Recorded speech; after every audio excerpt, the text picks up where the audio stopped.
Good afternoon to all of you. And today we are going to talk on the further discussion, and we have previously discussed on the topics of the looping or the controlling statement. We have discussed on that particular. So with continuation of that particular control statement, today we are going to talk on the topics of loop statement.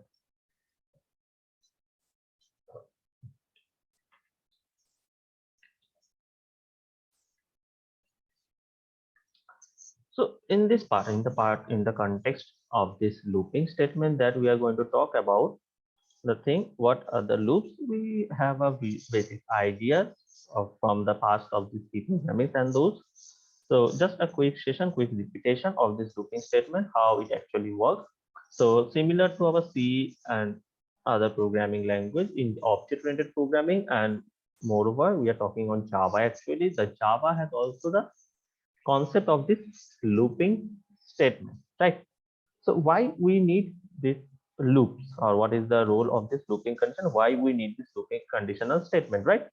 So when we are doing some type of codings or programming, actually, we need to execute a particular block of code, means a set of code repeatedly we need to execute with some particular condition upon the condition will be true. So the thing is, in the part of this programming, we need to execute some block of code repeatedly with some conditional statement that might be true, or depending upon when the condition will be true, we need to execute that. So this loop statement will help us to execute those set or the sequence of instructions in a repeated order. So in the context of this looping statement, we know there are three types of looping statement actually. First one, for loop. Second one, while loop. Third one, do while loop. So see basic statement, looping statement, for, while, and do while. So these are the three basic statements that is present, right? Now, talking about one by one about this for loop, while loop, and do while loop. So first, let us start with the basic part of for loop. So just what we use mostly nowadays, let us talk on that first. So the condition for the for loop, what is the scenario, how it actually works. So if I write the syntax of the for loop, so if I write the basic syntax of the for loop, what is the syntax? That for, then in the bracket, just a minute, for initialization. Then after this part of initialization, what happens? Some condition will be present there, and then some increment or some decrement scenario. So this is the first syntax of the for loop. Then after that, some statements followed by the closing part, right? So this is the basic syntax. So for initialization, condition, and increment and decrement part will be there, right? So this is the basic syntax, the thing how it actually works. Now if we talk about the diagram, how the things actually flowchart or the diagram, what we can say, how the things actually proceed, right? So the thing is, first it proceeds like this. Start, when the scenario is starting. After that, after the starting of the for loop, so it is the start of the for loop, we have initialized some for, it is the start of the for loop. Then initialization, what is the part of initialization we will talk about, means that there is some variables will be initialized, right? So after the part of the start, then some initialization will be there. Then we can say some condition check. Upon the condition check, there will be two scenarios, whether the condition will be true or whether the condition will be false. If the condition is true, then it will be going for some statement that we need to execute, and if the condition is false, then what will happen, it will not go for the statement, it will terminate actually from the loop, so the loop will be terminated. So this is the basic part or basic scenario of the for loop start, then the part of the initialization, then there's some condition check, right? So as it is a condition check, so I need to put it in this, right? So start, initialization, condition check. Upon the condition is true, then it will be go for that particular statement part, and if false, then it will go for the termination part. So this is the simplest block diagram of the for loop, right? So statement, now here is the thing for the conditional check. When the statement, when the condition will be true, it will go for the statement. Now after executing the statement, it will then return to the conditional check again. It will return to the conditional check again when the scenario will be there. So it looks like simply like this. So this part is for true and this part is for false, right? So this is the scenario, this is the basic flow chart or the diagram, whatever we can consider. This is the basic flow chart or the diagram of a for loop, and this is our syntax, or this is our basic syntax for the for loop, right? So initialization, where we are going to initialize some particular type of variables. After that, some condition will be checked, and if depending upon the condition whether it's true or false, it will, if it is true, it will go for the statement part, and if it is false, it will go for the termination part. It will move to the termination part. Now, so this is the simplest part of the for loop. So you know all of this. So just a quick reminder, so not taking too much time on this. Now after this for loop, we have this next part we can talk about here. It is a while loop. So for loop, all the things are incorporated at one place, from the initialization to the conditional checking to the increment and decremental part. So all the things are incorporated in a one place. And for that particular for loop we actually talking about, it actually thinks, or the thing is, for loop we need to know the number of iteration, because all the loops are doing what? The iteration. The loops are doing actually the iteration. So to use the particular for loop, it is very basic, or it's very important that we should know the number of iterations, how much iteration needs to be done, right? So there's some conditional, or the whatever the condition we are going to putting there, that is on this particular iteration part. Now coming to the part of while. The while, it is also a looping statement or looping condition that needs to iterate over some multiple statements or some multiple lines, right? But the thing is, when you know the iteration, number of the iteration, we are using the for loop. So there are some situations, some conditions arise, maybe happen where we don't know the number of iteration, that up to how much iteration it can be give us a result, right? So if we don't know the number of iteration in animal, then we can look forward or to use the while or maybe the do while loop, right? So the part is that in the while loop, while we are talking about the while loop, the initializations or the part that is increment or decrement, it is not inside the looping statement. Just as in the for loop, all the things are inside the statement, inside the looping statement, but in while it is not like that. The thing is, what is the basic syntax? So if I write the basic syntax of the while, a while loop,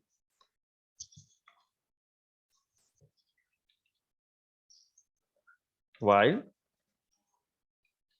condition statement.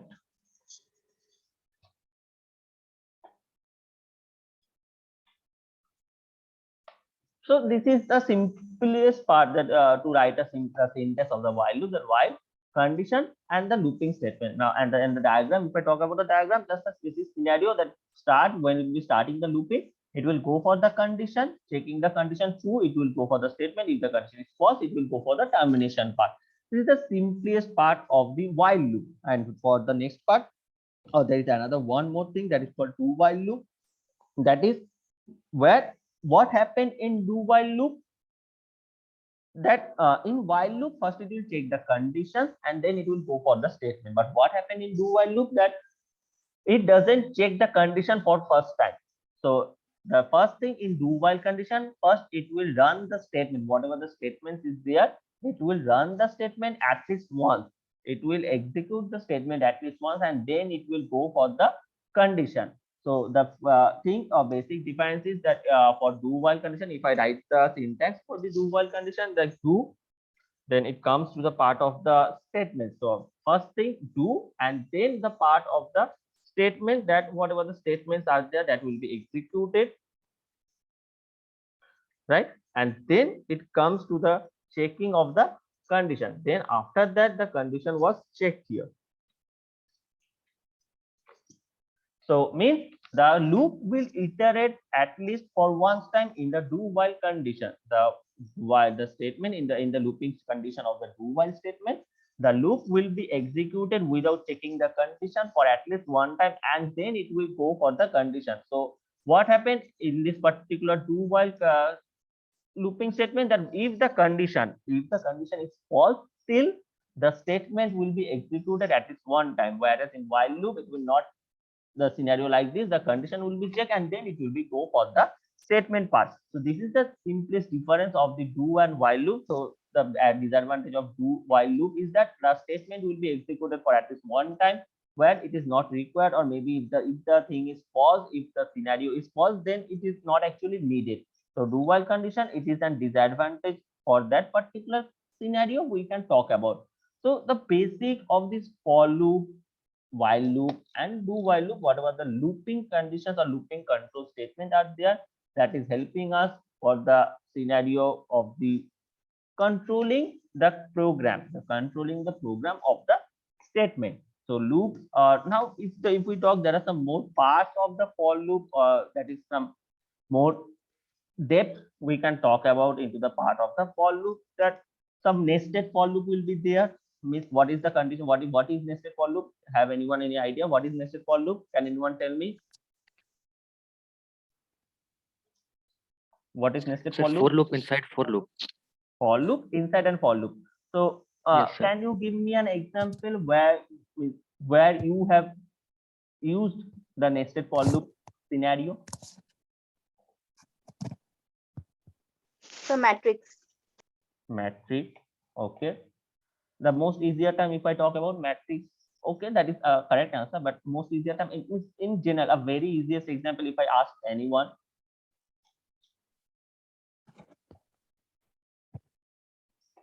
pattern, pyramid drawing Pyramid. pattern, right? So the first program we actually learn in the nested for loop scenario, that is that the pyramid pattern, some drop star pyramid patterns. This is the example for some nested for loop. What happened in that particular nested for loop? That a for loop inside one for loop, right? So there will be two different type of variable initialization. The different conditions will be there depending upon the scenario. All the things that will happen into the part of the nested for loop, right? And there are some more, if we can do for each for loop, nested for loop, and this type of scenario will be happening. So in this context, that you have the idea of the nested for loop, or you will have done some particular programming or logic for this for loop. I have one question for you people that I answer, means that I want some answer with a particular logical question, a particular logical programming, you can say, right? So I hope all of you have a copy and pen with you, right? If not, quickly arrange it, because I am going to give you one simple problem that you need to solve, or not you need to write the logic, and then we need to discuss, we are going to discuss. Okay, means I just want to check out that what is the logical or what is the coding so situation, or you people have the scenario of the coding. So the question is that a very simple question. I hope all of you can write the scenario, all of you can tell me. So the question, I'm going to draw a pattern. You need to write a code in Java, see, nothing, that doesn't matter. Just you need to write the code for this particular pattern, right? So the pattern is, just a minute.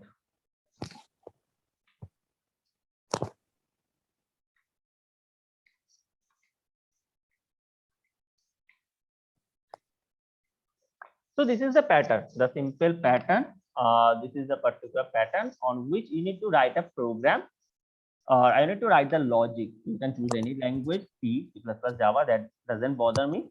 So I'll quickly write a simple logic for this particular problem, or for this particular pattern. And I am giving you 318. So 2 to 3 minutes, I think maximum I can give you, because 2 to 3 minutes is enough for this particular logic that you need to write. Okay. So when you are finished just raise your hand in the participant chat box or participant list. I can see that. So I will ask that particular person. So what you have write, just tell me, or what is the logic you have written there.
So whether it was done by all of you? Anyone have? Yes, sir. Okay. So my okay, this I'm coming to you. What are the response from the other? Have all of you have finished it?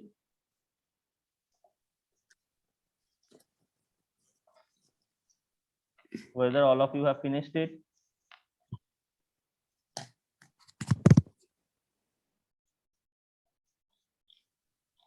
It's a very simplest logic, or the things need to be implemented. Very simple program I have given you people.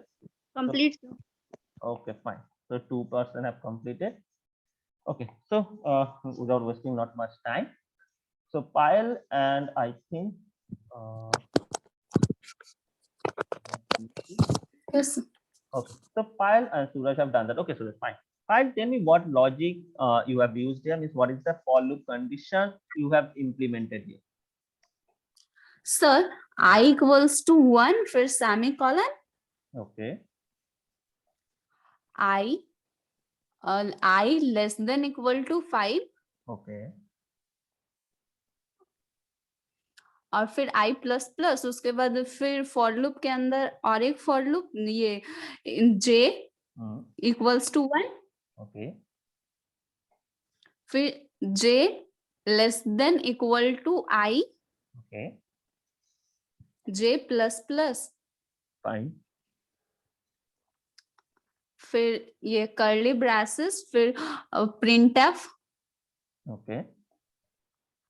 Printf bracket के अंदर double quote फिर star फिर double quote फिर Okay. Bracket बंद semicolon फिर curly braces close किए उसके बाद फिर प्रिंटफ न्यू लाइन के लिए सर ये सी में लिखे हैं न्यू लाइन के लिए फिर ये स्लैश एन दिए हैं Okay. Okay. Fine. Okay.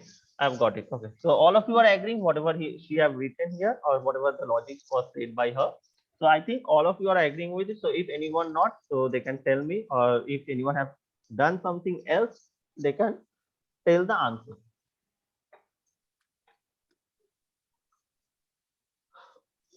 Okay, so I don't think that there is any other answer I'm getting, because it is the simplest logic, or it is the logic by which we can draw this simple particular type of pattern. Thus for I equal to 1, I less than equal to 5. Or the thing is that here you have mentioned 5, as I have drawn the scenario of 1, 2, 3, 4, 5, actually 5 lines I have drawn. But I will suggest everyone that do not take 5, or do not make the program static by mentioning a static number. In case of that, put some dynamic figures, take a variable like n, where the n will be inserted from the user in or at the time of execution time, right? So make it as a dynamic part. So I less than equal to n, j less than equal. That will be some better answer or better solution. So this is my suggestion for all of you, right? Okay, so this is the part, or by these particular things we can actually draw any type of pattern. Okay, just a minute. Okay. So now the for loop or this type of several others, the for loop, the while loop, do while loop, all of these are actually helping us for this particular concept or to control a particular program. So the controlling statement that will be helping us for particular type of controls the program into the scenario, so that we can write a program very easily, or we can write or you can work on the particular conditions that is going to help or that is going to be particular solving part. Now, coming back to the concept of object-oriented programming, where we have, so whatever we have talked previous classes into the classes in the previous classes, all the part of in any kind of language programming, right? So now coming to the part of the object-oriented programming. So what the things or what is the object-oriented programming is actually it provides some various concepts. What are the concepts that we can get into the object-oriented programming? What are the different type of concept that is not present in our C, that is present in our object-oriented programming or Java? So can anyone tell me that what are the concept that was present in our object-oriented programming that was not in C programming? So data abstraction, encapsulation, Okay. polymorphism, So, inheritance, okay. Polymorphism. Yes, sir. encapsulation, inheritance, data abstraction. Okay, fine. So so we can see that polymorphism, inheritance, data binding, encapsulation, there are more and more number of concepts that was present in our object-oriented programming that is not present in our C programming languages. So C as a basic, what means it is, we can say that when we are trying to learn something new, considering from a very young age, suppose class 1 or class nursery or KG, what we have learned, the basic, the number first, 1 2, then we have first learned what is the number, then we have learned the addition, subtraction, multiplication, division, and then we have learned some complex type of numerical or mathematical problems. So similar to that, if I compare these things, that C is our first step, that to introduction to a programming language, C is our very first step. Now we have learned the C. Now coming to the next step of Java object-oriented programming, that will be helping in the second stage.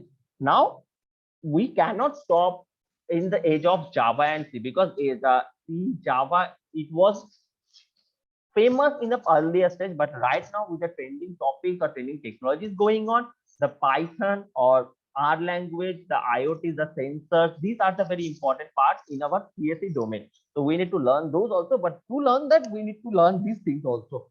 This is the scenario. Now the object-oriented programming have this type of concept of inheritance, data binding, polymorphism, encapsulation, more and more we can talk about, right? So what are the popular object-oriented programming languages we can talk about? So when we are talking about object-oriented programming, there are several type of object-oriented programming language. Object-oriented programming is a topic, or inside that there are several type of language can be present, like as Java, C Sharp, C++, Python, PHP. This whole can be part of this object-oriented programming. So this object, what is the part? What is object in this object-oriented programming? What is this object? So if I ask you that what is the object in a real life, what is the object? Sir, object is a real entity, sir. Real entity, any real entity we can consider as an object. So object means that any real world entity. So it can be anything. It can be a pen, it can be a pencil, it can be a chair, it can be a table, it can be a bag, etc. There are a whole number of n number of things we can actually talk about into the part of this object.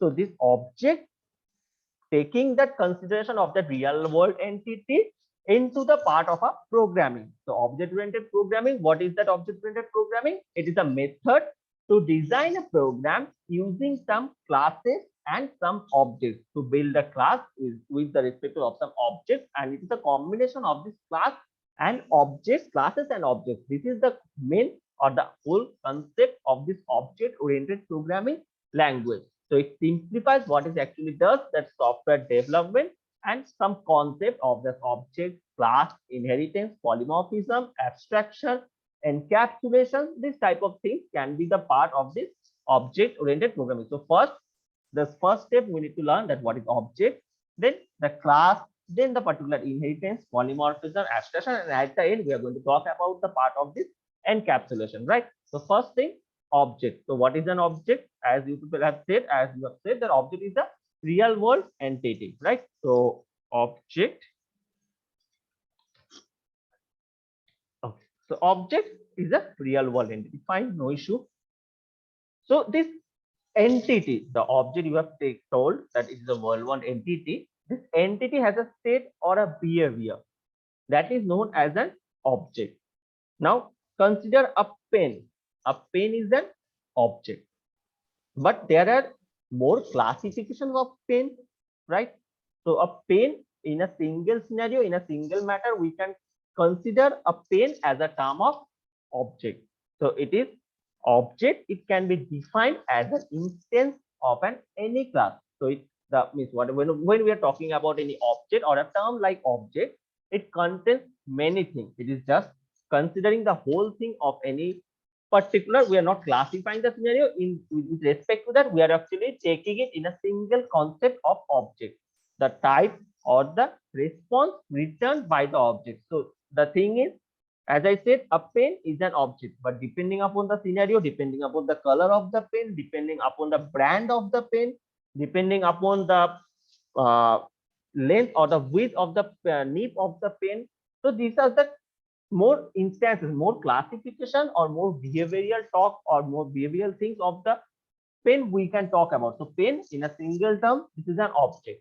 Now, what is the class? If object is a real world entity or it is the instances of the class, so what is the class? Now, you people tell me what is the class?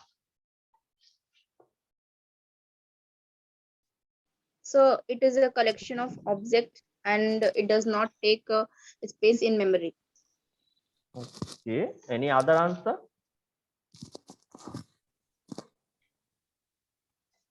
Class is the group of similar type of objects. Okay, It so similar type of object, right? Okay, fine.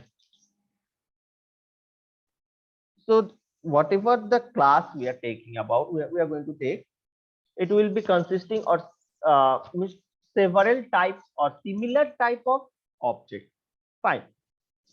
Now these classes and objects, first we are going to talk on this particular thing, then we will be moved for the later on the concept of inheritance and all of these things. First we are going to talk on the scenario of objects and the classes, right? Okay, just a minute.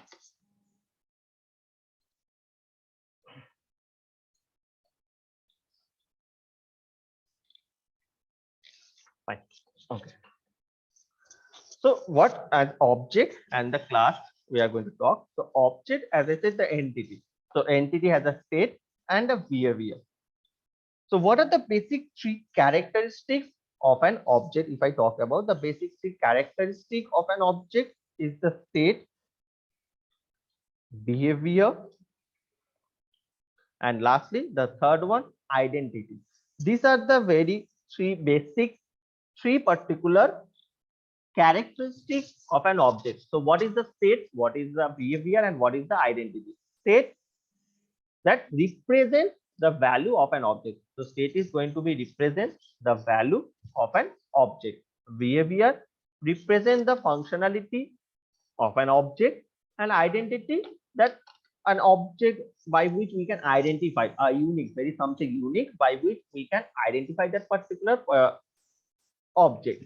State, behavior, identity, these are the very basic three characteristics of an object. So this object, it is a template we can talk about,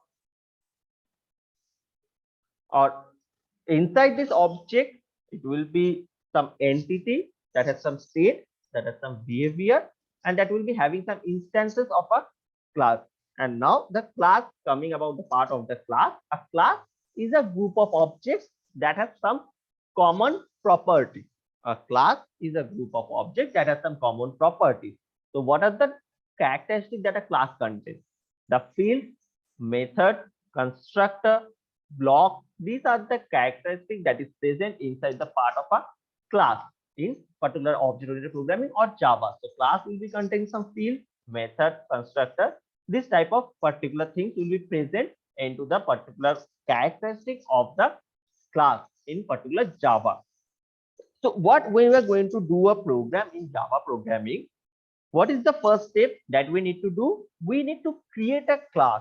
The very first thing, we need to create a class, the class name that needs to be defined.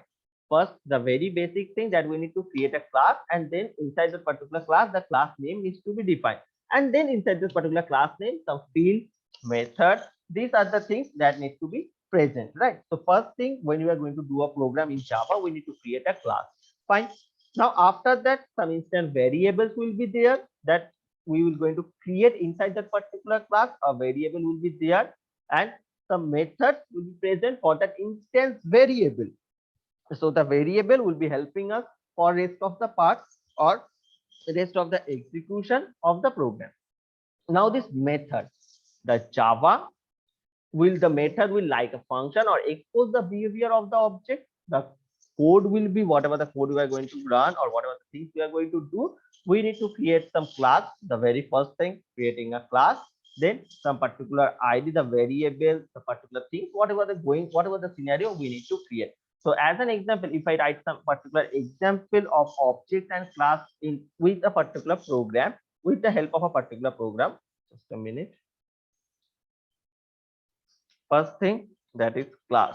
So first we need to create a particular class. So class maybe student, it is a class name. So class student, it will be defining a class name. What is the name of the class? That is the student. Now inside that particular class, we are going to put some variables, and when we are going to where we are talking about some variables, we need to write some data type of that particular variable, right? So maybe here the integer type of variable we are taking. So int id. So id, we are going to take some id, and that has some integer type of variable. So integer data type variable, right? Then we are going to take another thing that is maybe string, considering some name. We are going to take some name variable that is some string. So creating some or taking some values. Now, after that, whatever the scenario, we are going to create some methods inside the class. So here, the class inside the particular student class, then we are going to create some main methods where we are going to write anything like public static void main, string arg, then the whatever the student's identity, whatever the scenario we are going to talk. So that is the another concept. Now, when we are going to write anything like this public static void main string arg, so what is this public static void main? Can anyone tell me what are this concept? What is public, what is static, what is void, and what is main?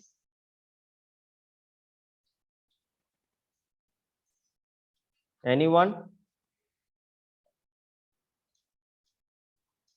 Can you repeat the question, sir?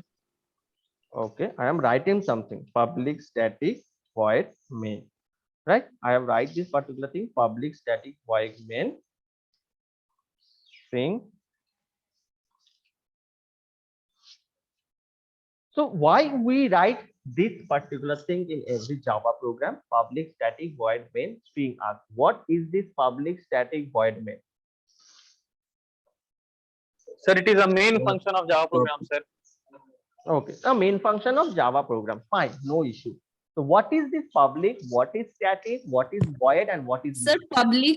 Public sir public access Okay. Specifier है Okay. Wait a minute. I know you all have the answer. So let me ask her name and let he or she give me the answer. Fine. So file, what is public? Sir ये access specifier है Fine. Aditya, what is static?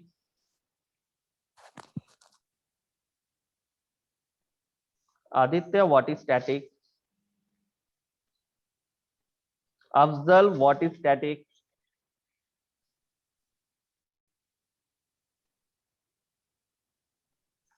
Gemma, what is static?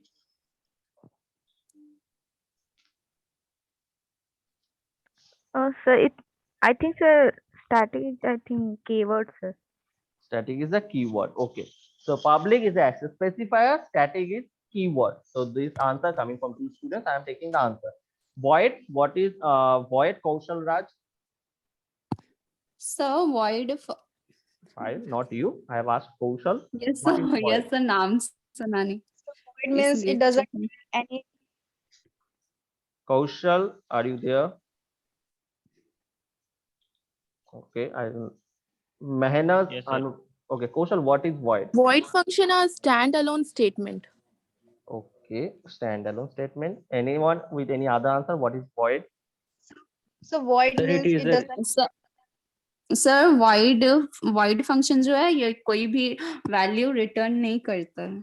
Okay. Means it is Yes, so it depending doesn't upon some take. return type, whether it will be return something or not. Return. Return. Return type. Okay. Yes. Main.